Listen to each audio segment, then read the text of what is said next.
नमस्कार दोस्तों, स्वागत है आपका मेरे चैनल हिंदी गुरु में। इसमें मैं आपको हिंदी पर आधारित सारी जानकारियाँ दूंगी। ये है हमारा हिंदी साहित्य का इतिहास, जिसके रचनाकार हैं आचार्य रामचंद्र शुक्ल। इसको आज हम लोग पढ़ेंगे। तो हिंदी साहित्य के इतिहास को पढ़ने के लिए सबसे पहले उसके काल विभाजन के बारे में जानना आवश्यक होता है। तो यहाँ पे हम काल विभाजन पढ़ रहे हैं। जबकि प्रत्येक देश का साहित्य वहाँ की जनता की चित्तवृत्ति का संचित प्रतिबिंब होता है, तब यह निश्चित है कि जनता की चित्तवृत्ति परिवर्तन के साथ साथ साहित्य के रूप में भी परिवर्तन होता है।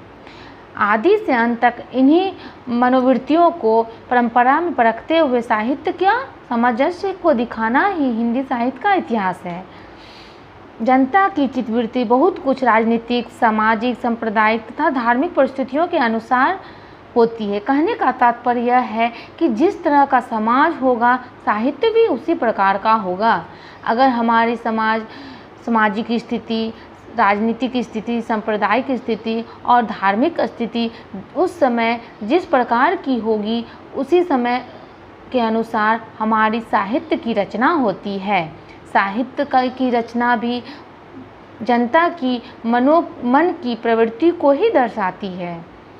यहाँ पे हम 900 वर्षों के इतिहास को 4 कालों में विभक्त कर सकते हैं।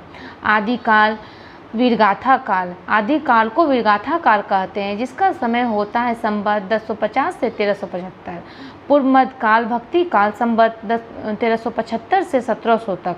उत्तर मध्य काल, जिसे रीति काल कहते हैं, संवत 1700 से 1900 तक होता है। आधुनिक काल गद्य काल के नाम से जाना जाता है, संवत 1900 से 1984 तक। यद्यपि इन कालों की रचनाओं की विशेष प्रवृत्ति के अनुसार ही उनका नामकरण होता है। यहाँ पे कहा जा रहा है कि इन कालों की जो रचनाएं हुई हैं, उनकी विशेष प्रवृत्ति, मतलब उस समय जो विशेष प्रवृत्ति चल रही थी, उसी के अनुसार से इनका नामकरण हुआ है। पर यह ना समझा जाए कि किसी विशेष काल में और प्रकार की रचनाएं होती ही नहीं थी। कहने का तात्पर्य यह है कि वीर गाथा काल जो कहा गया है, इसमें वीर रचनाएं अधिक होती थी, लेकिन और रचनाएं भी होती थी, लेकिन प्रधानता किसकी थी? वीर गाथा की। वीर गाथा गाई जाती थी, वीरता का वर्णन होता था। फिर भक्ति काल या रीति काल को ले लें, इसमें वीर रस के अनेक काव्य मिलेंगे।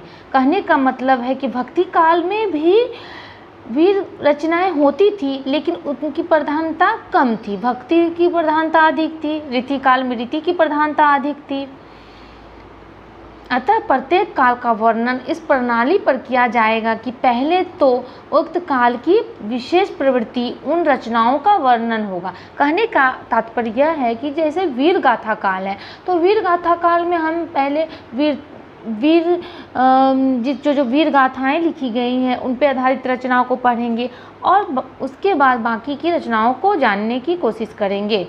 तो हिंदी साहित्य का इतिहास पढ़ने का उद्देश्य छात्रों को हिंदी के इतिहास को जानना है कि हिंदी कब किस मोड़ पर किस तरह से परिवर्तन और बदलाव उसमें होता रहा है। हिंदी आगे हम इसको देखते हैं।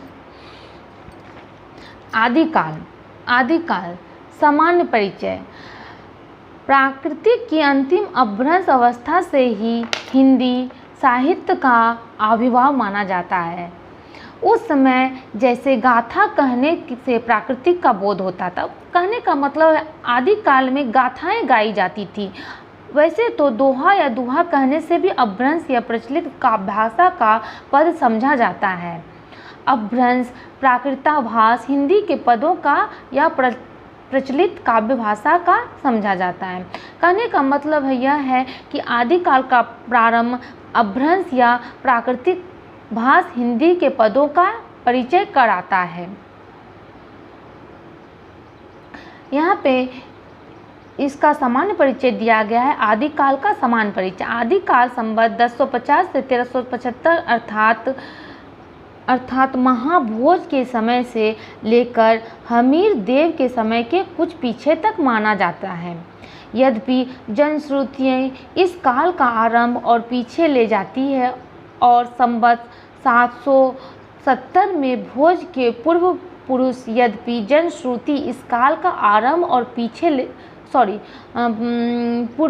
पुरुष यद्यपि कहने का यह मतलब है कि आदिकाल की जो रचनाएं होती हैं इससे 1050 से और पहले भी संभवतः माना गया है, लेकिन अगर लिखित रूप में देखा जाए तो यहाँ संवत 1050 से हम लोग उसको पढ़ाई करते हैं और उसका जानकारी हासिल करते हैं।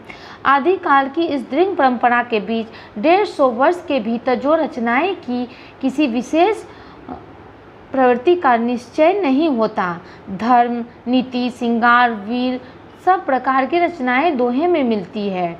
इस अनिष्ट लोकवृत्ति के उपरांत जब मुसलमानों की चढ़ाइयाँ का प्रारंभ होता है तब से हम हिंदी साहित्य की प्रवृत्ति एक विशेष रूप में बांधती हुई पाते हैं। राजाश्रित कवि और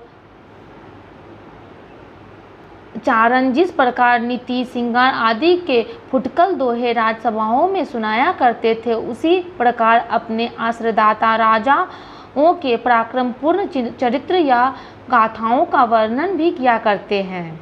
यही प्रबंध परंपरा रासों के नाम से पाई जाती है, जिसे लक्ष्य करके इस काल में हमने वीर गाथा काल कहा है। कहने का मतलब है कि आदि काल को वीर गाथा काल इसलिए कहा गया है क्योंकि इसमें वीरता का वर्णन अधिक किया गया है। राजाओं की वीरता का वर्णन उसके कवि द्वारा किया जाता था और उसको और प्रोत्साहित किया जाता है। कहने का मतलब राजा अगर युद्ध करने जा रहा है तो उसको वीर गाथा सुनाई जाती थी ताकि राजा को और उत्साह जागृत हो। ये रचनाएं वीर गाथा के अंतर्गत आती हैं। दूसरी बात इस आदिकाल के संबंध में ध्यान देने की यह है कि इस काल की जो भी साहित्यिक सामग्री प्राप्त है उसमें कुछ तो संदिग्ध है और कुछ संदिग्ध। कहने का मतलब कुछ तो असंदिग्ध है, उसमें कुछ न कुछ संदिग्धता पाई जाती है। उनकी भाषा अपभ्रंश अर्थात प्राकृतभाष हिंदी है। इस अपभ्रंश या प्राकृतभाष हिंदी का अभिप्राय यह है कि यह उस समय की ठीक बोलचाल की भाषा नहीं है जिस समय की इसकी रचनाएं मिलती हैं। यह उस समय के कवियों की भाषा है। कवियों ने काव्य परंपरा के अनुसार साहित्य प्राकृति के पुराने शब्द तो लिए ही हैं, जैसे पीछे की हिंदी में तत्सम संस्कृत शब्द लिए जाने लगे। विभक्तियाँ, कारक चिन्ह और क्रियाओं के रूप आदि भी बहुत कुछ अपने समय से कई सौ वर्ष पुराने बोलचाल